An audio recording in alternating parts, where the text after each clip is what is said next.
I just made a useless start. I started higher up, which was good, but yeah, I just weren't close enough to these guys, and they upped the pace in race 2, and I upped my pace, but it wasn't enough. So yeah, once I got past Christian, I just had to get my head down and try to manage the gap behind me. And yeah, at that point, Tommy was still pulling away from me a little bit, so I just had to try and settle into a rhythm and bring home another podium. So that's what I did. But yeah, I can't really remember what move I put on Eden. I can't remember the race, to be honest.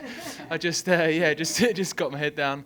And yeah, it's nice to come away with 2 podiums, and yeah, it's the strongest start I've had in the British Superbike career. So yeah, we'll keep going. The team done a great job. Really happy with the way the races come out. Yeah, sat race. We made quite a gutsy change for race 2.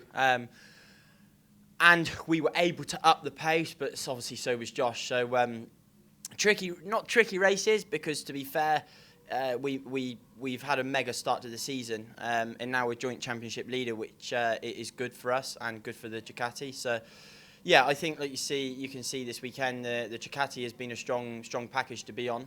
Josh's rode mega. I feel like we've had a good weekend. Danny's rode strong. So it just bodes well for the championship, to be honest, the way it's all shaping up. So like I said last week, I genuinely am here to fight for the championship. I have the package, I have the bike, so we just need to keep consistent, keep getting podium credits, and hopefully at Donington go that one better.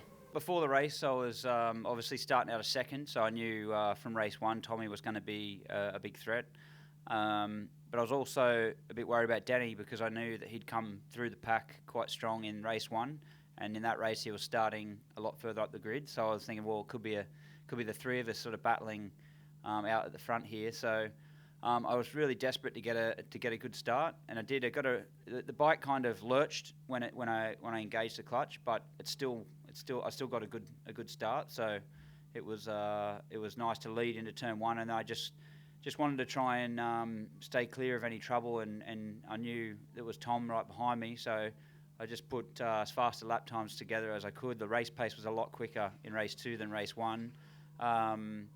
So yeah, I just kind of looked at my board, and I kept seeing 0 and 0, and I kept trying to go quicker and quicker, and I saw the lap times were really fast, but Tom was staying right with me, and finally I knew one of us was going to have to brake, but finally yeah, I was able to get a little buffer, and then it kind of crept out, so that made the end of the race a bit easier for me, so I didn't have to sort of defend my line on the last laps. I could just bring it home, which was, I'm sure everybody at PBM is thrilled. I'm looking forward to getting back to the garage and do celebrate a little bit with the crew, and they can stop beating themselves up now about Silverstone. So we'll move on from here.